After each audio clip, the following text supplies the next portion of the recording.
a nation in South Asia, spans only about 147,516 square kilometers, roughly equivalent to the US state of New York. Yet, this small nation is home to an astounding 8 of the world's 10 highest peaks, including the legendary Mount Everest. Up to 75% of its terrain consists of rugged mountains, featuring the majestic Himalayan ranges, hanging glaciers, and deep gorges. This collectively forms a natural fortress that is almost impregnable, distinctly isolating Nepal from the rest of the world.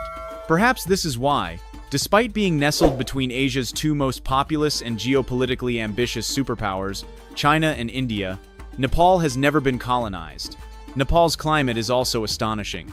Just a few hours of travel can take you from regions with year-round snow cover, akin to Alaska, down to sub-equatorial rainforests reminiscent of Costa Rica. The climatic variation with altitude in Nepal is among the world's most unique. You might wear a snow jacket in the morning and change into a t-shirt by the afternoon, as temperatures can rise by more than 30 degrees Celsius. Nepal has a population of only about 30 million, yet it is home to over 125 ethnic groups, each with its own distinct customs, attire, and cuisine. This diversity wasn't formed by immigration but has existed for hundreds of years within Nepal's own territory. In terms of language, over 120 different languages are spoken in Nepal, with Nepali being the official language. However, some ethnic groups, such as the Limbu and Tamang, also have their own unique writing systems. Notably, many local words are onomatopoeic, mimicking natural sounds like flowing water or birdsong in the forest, which can make conversations sound quite fascinating. The way religion functions within this diverse society is also quite unique. Although approximately 80% of the population follows Hinduism and 10% Buddhism, there are no rigid religious boundaries in Nepal's daily life. Hindus and Buddhists alike visit the same sacred sites, participate in each other's festivals, and make offerings together. In some temples, incense is offered to deities of both faiths within the same ceremony. Here, religion does not create division but instead serves as a point of connection, a truly rare phenomenon in any nation. Do you think it's remarkable that such a small nation, nestled between two superpowers, can maintain such independence, diversity, and harmony? Leave a comment with the number 1 if you agree that Nepal is truly a living wonder in the heart of Asia. Number 2. The Double Triangle, the world's most unique national flag. In a world where nearly all national flags are rectangular or square, Nepal stands as the sole exception. This nation boasts the world's only national flag that is not four-sided, uniquely shaped as two stacked triangular pennants, resembling both mountains and sacred symbols. This isn't an arbitrary or quirky design. The flag was meticulously planned in terms of both its geometry and its profound religious and cultural significance. The two triangular pennants symbolize the Himalayas, the planet's most majestic mountain range, and the geographical backbone of Nepal. But beyond that, the two pennants also represent the two main religions of the country, Hinduism and Buddhism, two major faiths that have coexisted harmoniously in the lives of the Nepalese people for centuries.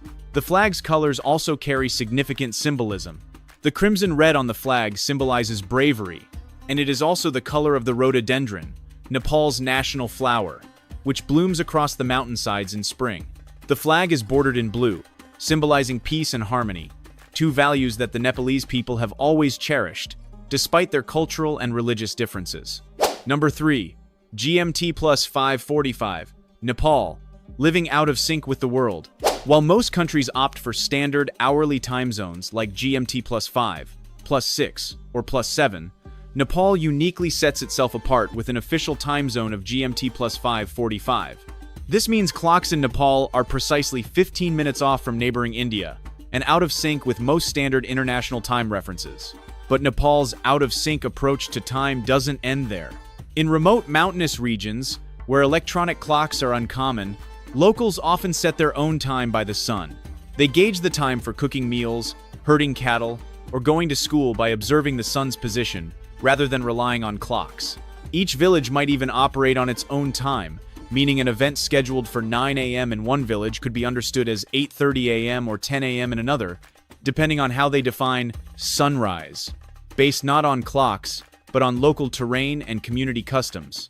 Some areas near the Chinese border find it convenient to use Beijing time, which is nearly 2 hours ahead of Nepal Standard Time. Meanwhile, southern border regions often follow Indian Standard Time for ease of trade and communication. This mix of timekeeping can often leave tourists scheduling appointments with no clear idea whether they'll arrive early or late. In some remote health posts, vaccination schedules might even be listed in village time, an estimated time announced by the village head. Even Nepalese locals sometimes need to double-check to be sure. For visitors, this can be a true culture shock. You might arrive on time, according to your watch, only to find you're considered to be at the wrong time locally. Would you dare to live in a place where time is measured not by clocks but by the sun? Leave a comment with the number 3 if you find Nepal's counter-current approach to time fascinating. Number 4. Nepalese women. Strong in the high mountains, yet living with contradictions. Nepalese women may not be as glamorous as Hollywood stars, nor possess the icy allure sometimes associated with Tibetan imagery. They possess a beauty that blends Himalayan and South Asian features. Sun-kissed honey, brown skin, high cheekbones, deep eyes, and a gentle smile. Amidst the sun-drenched highlands, the image of young women in traditional attire, carrying firewood baskets on their shoulders, yet still smiling as brightly as the sun, is an unforgettable sight for anyone who encounters them. In a society still heavily influenced by tradition, Nepalese women have been and continue to redefine their roles. According to UN Women, over 29% of seats in Nepal's parliament are currently held by women, a record high in the South Asian region, and they are continually making strides in fields ranging from politics to business. In matters of love, Nepalese women are often known for their gentleness and loyalty, coupled with a no less profound strength and depth. Once they fall in love, they invest great trust and also expect absolute sincerity from their partner. Interestingly, Nepalese women tend to fall in love slowly, but once they commit to a serious relationship, their love is remarkably steadfast. The trend of marrying foreigners is gradually becoming more common in Nepal, particularly among the younger generation in larger cities.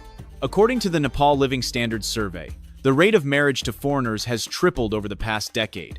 Platforms such as Facebook, Instagram, and international dating apps are opening up more opportunities for cross-border connections. Modern Nepalese women are no longer hesitant when interacting with foreigners.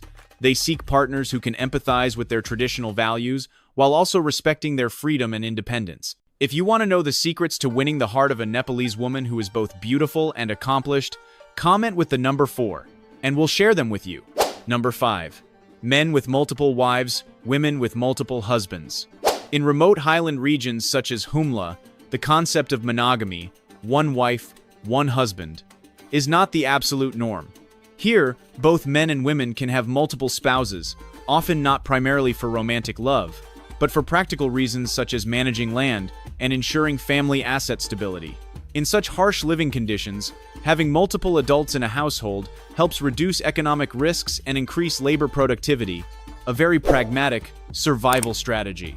In this region of Nepal, women may even marry up to 3 times, with each marriage often holding distinct significance. However, arranged marriages, driven more by economic and lineage considerations than by romantic love, remain more common. For example, if a husband passes away, his widow might marry his brother to keep the household intact, preventing the dispersal of family assets or their takeover by outsiders. Even traditional wedding ceremonies in these regions are quite distinct.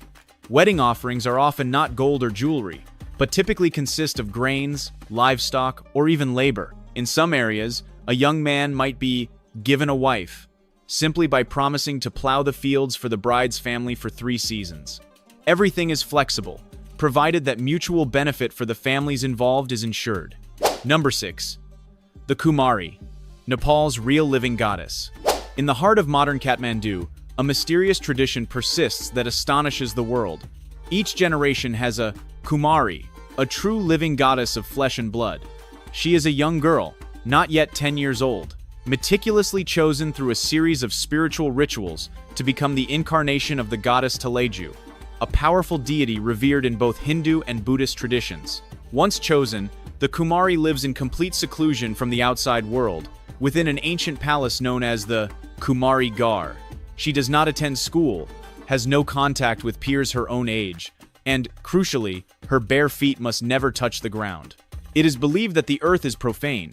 Thus, if the Kumari, the goddess's incarnation, allows her bare feet to touch the ground, she is considered to have lost her divinity. Throughout the year, the Kumari appears publicly only a few times during major ceremonies, carried on a golden palanquin, and thousands of people respectfully bow their heads as if beholding a deity. Notably, a Kumari can be replaced immediately if she bleeds, as it is believed that even a small amount of blood loss results in the forfeiture of her divine essence.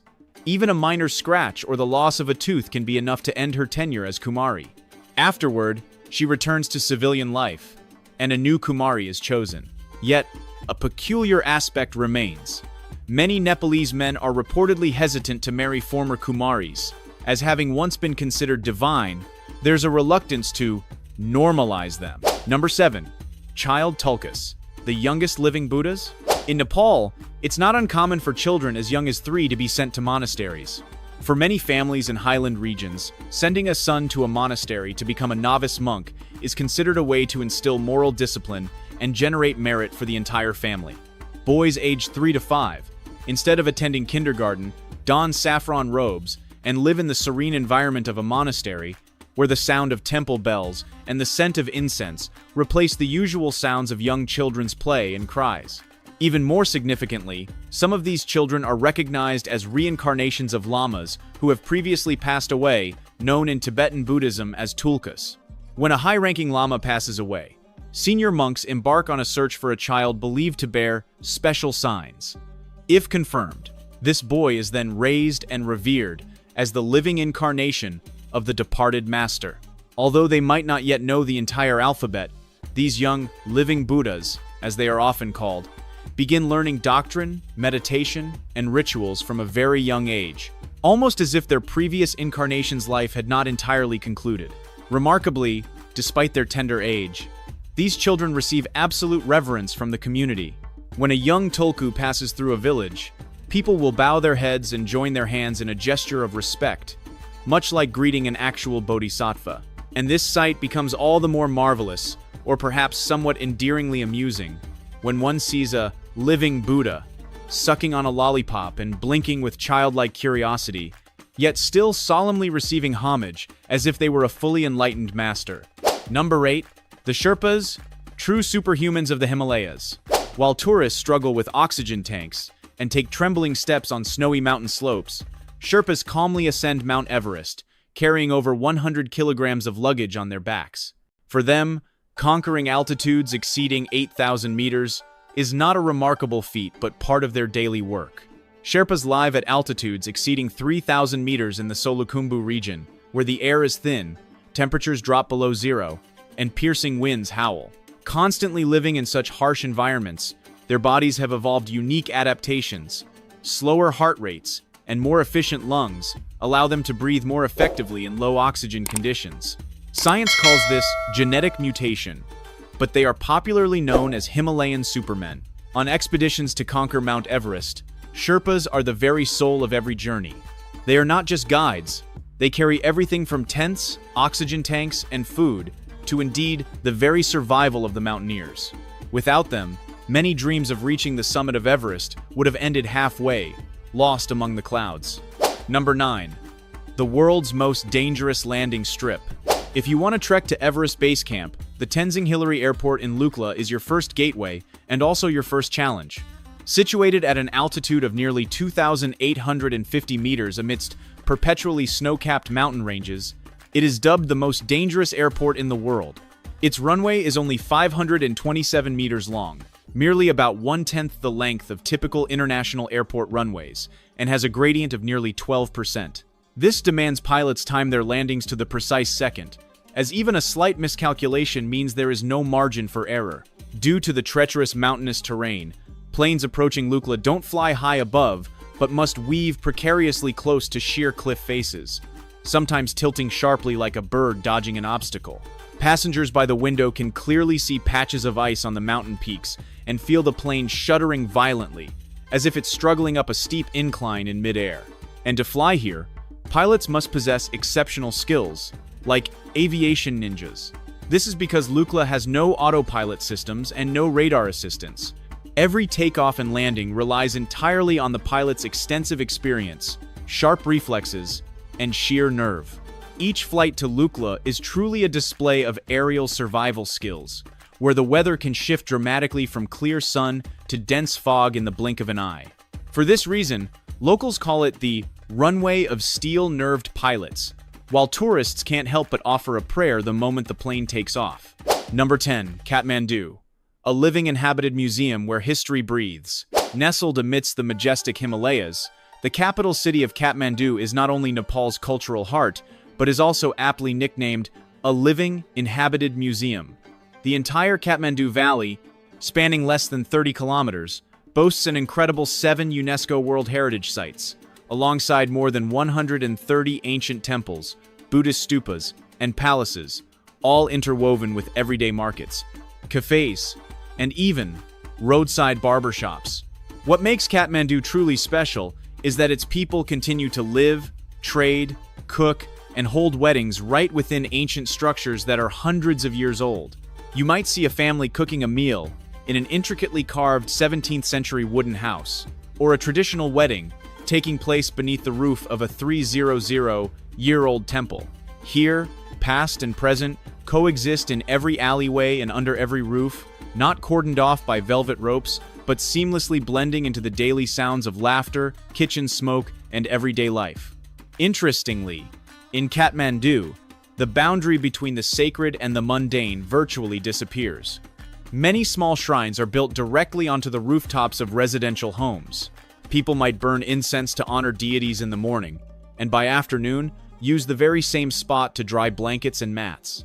It's a uniquely Nepalese form of pragmatic faith. The sacred must harmonize with everyday life. Would you enjoy living in a place where history and daily life merge so seamlessly? If so, leave a comment with the number 10. Number 11. Sacred cows, where killing one in Nepal means prison time. In many countries, cows are food. But in Nepal, cows are sacred animals and are protected by law like special citizens.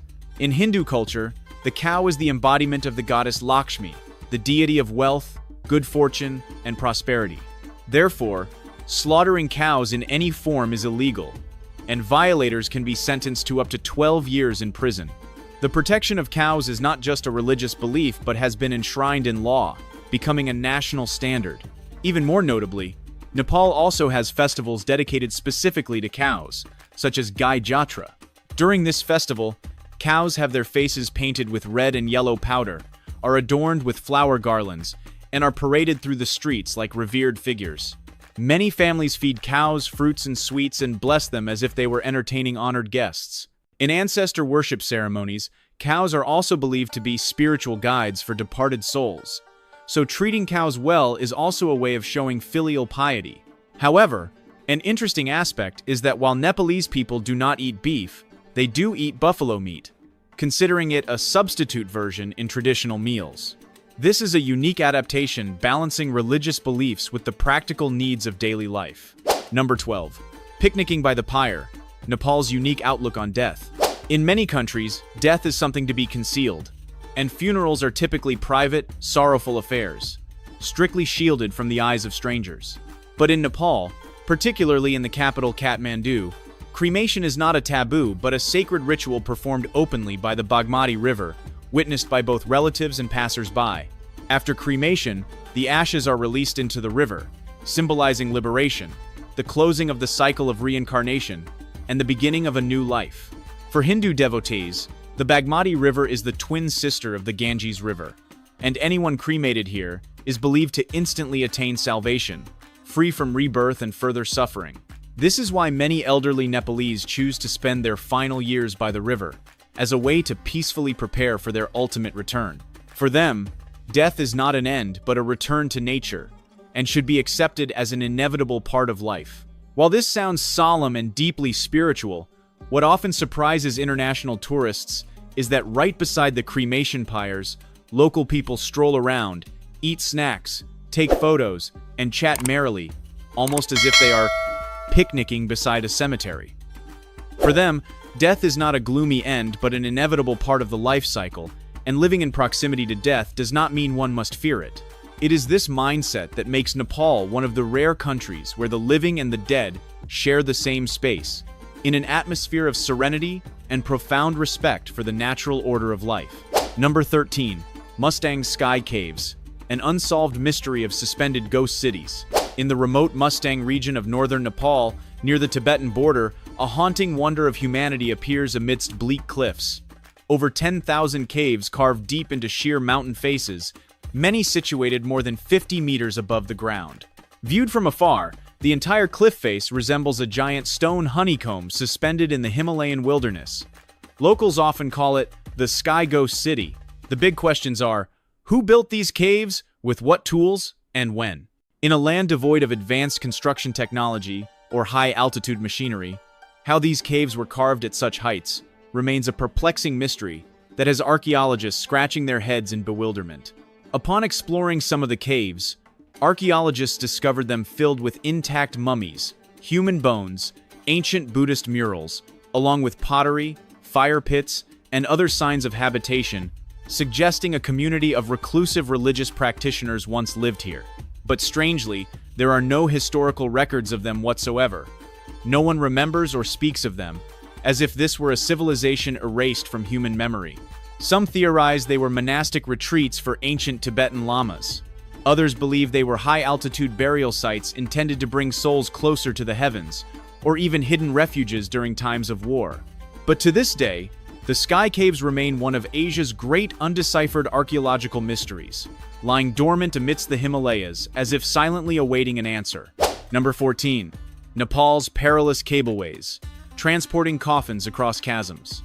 In some of Nepal's most treacherous mountainous regions, where roads are virtually non-existent and valleys hundreds of meters deep separate villages, people don't walk. They fly across valleys using cableways. But don't imagine modern cabins or electric pulley systems.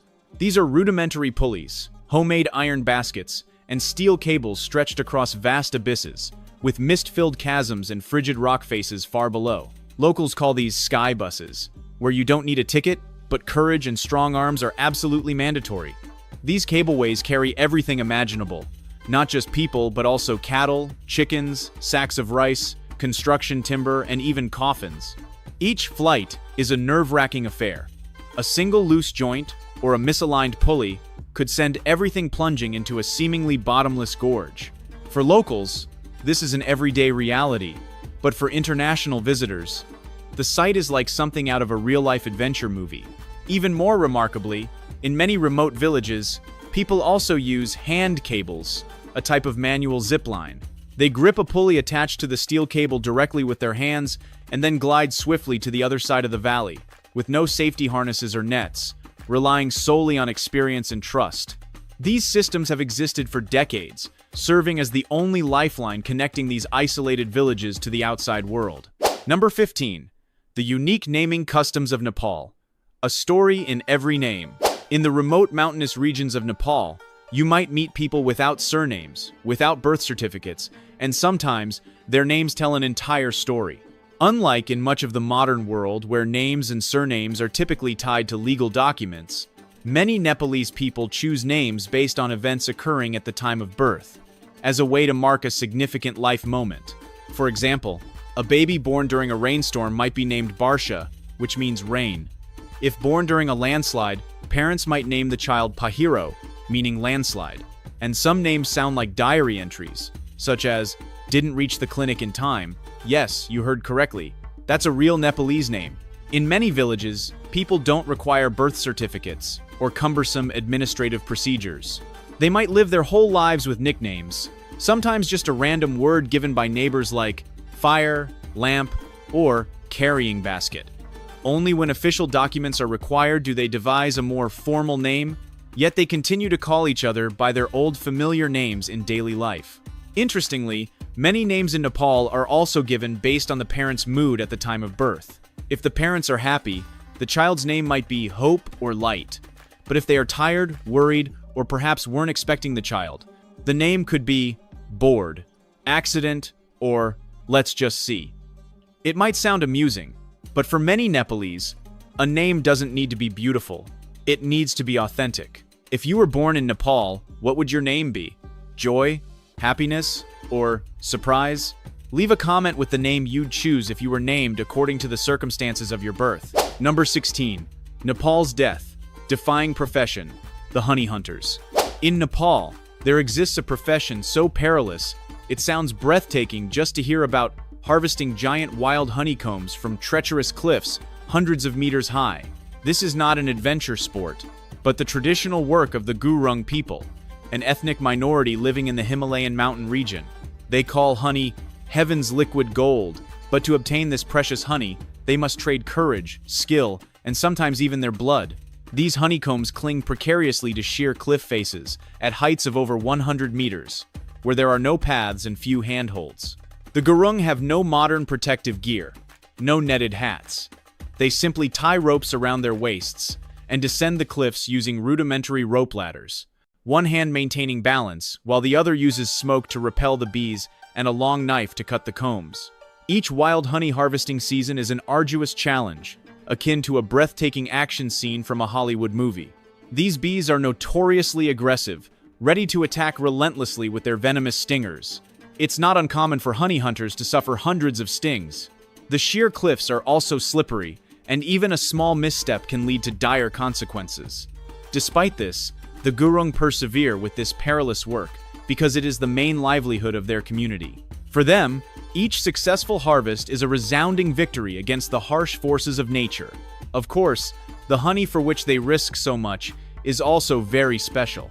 It comes from bees that feed on white rhododendron flowers, producing a honey that can cause mild hallucinations if consumed in excess. Locals call it mad honey, and it is often used in traditional medicine to treat aches and pains, relax the nerves, and boost vitality. On the international market, a liter of this honey can sell for several hundred USD.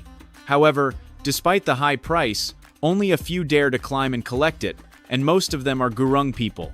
Number 17. Nepal's unique festivals.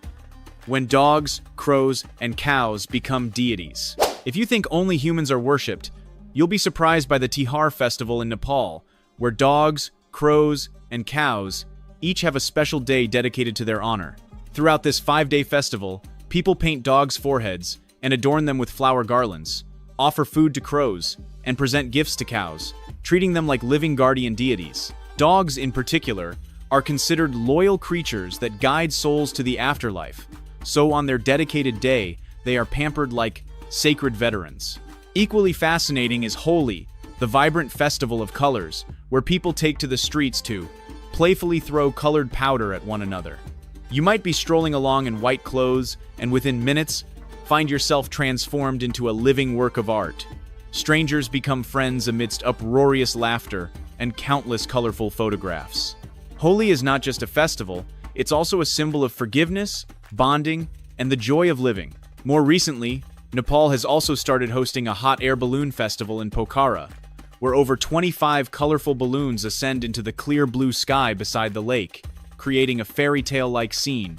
This serves both to promote tourism and to offer a chance to admire the romantic beauty of the Himalayas from above. Which festival would you most like to participate in? Throwing colored powder, worshipping dogs, or riding in a hot air balloon? Leave a comment below to share your choice. Number 18. Nepalese destinations. Stepping into myth and legend. Nepal is not just famous for the Himalayas and Mount Everest. It's also a tourist paradise for those who love exploration, culture, and spirituality. Here are some of the most iconic destinations you simply cannot miss. First is Pokhara, arguably Nepal's most romantic city, located about 200 kilometers from Kathmandu. It is famous for the crystal-clear Phewa Lake, which mirrors the snow-capped Annapurna Range, creating a tranquil, picturesque scene. Pokhara is also an adventure sports capital, offering paragliding, kayaking, mountaineering, and trekking all in one place. With its gentle beauty and pleasant climate, many call it the Switzerland of Asia, albeit with a touch more mystery. Next is Janakpur, a city steeped in Hindu mythology. It is believed to be the birthplace of the goddess Sita, wife of Lord Rama, in the epic Ramayana. The city's centerpiece is the magnificent, palace-like Janaki Mandir Temple, which attracts thousands of Hindu devotees from India each year. Distinctly different from the rest of Nepal, Yanakpur has strong Indian cultural undertones, like a piece of Bollywood nestled in the Himalayas. And finally, Lumbini, the birthplace of Lord Buddha Siddhartha Gautama, recognized by UNESCO as a World Heritage Site. The tranquil Maya Devi Garden, the historic Ashoka Pillar, and dozens of international monasteries from countries like Thailand, Japan, and Myanmar create a globally significant space for meditation. For millions of Buddhists, this is one of the world's most important spiritual pilgrimage sites. Number 19. Nepalese cuisine. Simple yet full of character. Nepalese cuisine is a unique fusion, blending the richly spiced style of India with the simplicity and delicate flavors of Tibet. Though not overly elaborate, each dish carries within it a profound cultural depth and a very distinct national identity. First, one must mention dal bhat, the national dish of Nepal. This meal consists of white rice called bhat, lentil soup, known as dal, stir-fried vegetables, pickles, curry, and sometimes includes meat or fish. It appears on almost every dining table from urban areas to the highlands. Nepalese people might eat dal bhat twice a day, 7 days a week, to the extent that they have a popular saying, dal bhat power, 24-hour. Besides dal bhat, momo, a Himalayan version of dumplings, is also beloved by Nepalese people as a national snack. Originating from Tibet, momo features a thin dough wrapper with a filling of minced meat mixed with ginger, garlic, and onion, usually steamed or pan-fried until crispy, and served with a spicy, tomato-based dipping sauce. For many tourists, these are the dim sum of the Himalayas, so delicious that once you eat one, you just can't stop. When cold weather sets in, thukpa, a piping hot noodle soup, takes center stage. With its rich broth cooked with meat and vegetables, thukpa is a favorite choice for people in mountainous regions when they need to warm up from the inside. And for those wanting to try a stronger sensation in a culinary sense, chang and roxy are two local beverages worth sampling. Chang is a mild fermented rice beverage that can be enjoyed cool or warm, while roxy is a strong clear spirit, a Himalayan version of rice spirit, often present at weddings, celebrations, or during impromptu conversations by the fireside. Number 20. Surprisingly affordable travel costs. Nepal is one of those rare destinations where you can eat your fill all day, sleep at the foot of the Himalayas, and travel around the city, all for less than the cost of a single fast food meal in the West. A traditional meal like dal bhat, rice with lentil soup and vegetables, costs only about $1, and interestingly, you often get free refills of rice and soup until you're completely full. If you want to vary your meals, you could have momos for breakfast, a vegetable rice dish for lunch, and thukpa for dinner, all for under $3 a day. Eating in Nepal is like a budget buffet, inexpensive yet still offering good quality. As for accommodation, homestays along trekking routes like Annapurna or Langtang cost just $8–10 per night, with the added bonus of a view of snow-capped mountains right outside your window. Some places even offer free lodging if you agree to eat your meals there, sleep for free, pay for food, model that backpackers absolutely love. Transportation costs will also surprise you. Local buses are just $0.50 USD per trip, while inner-city taxis cost around $2–4 USD. For $25–30 USD, you can even hire a private car for a full-day tour around the Kathmandu Valley, visiting everything from ancient temples to artisan villages. And that's not all. Handmade yak wool scarves cost just $2–3 USD, and a quality warm Sherpa jacket can be under $10 USD, seemingly high-end items at surprisingly affordable prices. Thus, with only about $300–400 USD, you can explore this country for 2 weeks, which is an incredibly reasonable price.